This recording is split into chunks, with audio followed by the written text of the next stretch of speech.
Ganda ng bulaklak eh.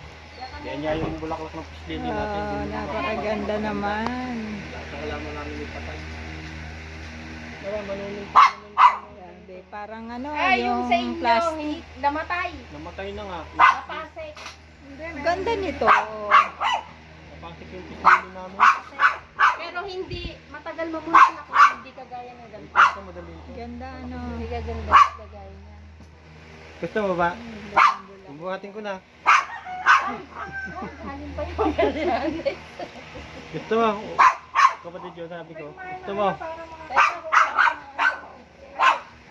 Kaya na, baka Oo. yung boses ko. Ang pangit-pangit. Hindi. Vlogger.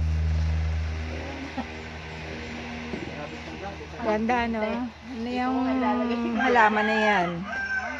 Ganda ng halaman no. Guys. Ha? Ay, nagpa-vlog nga. Vlogger nga yan. Aba.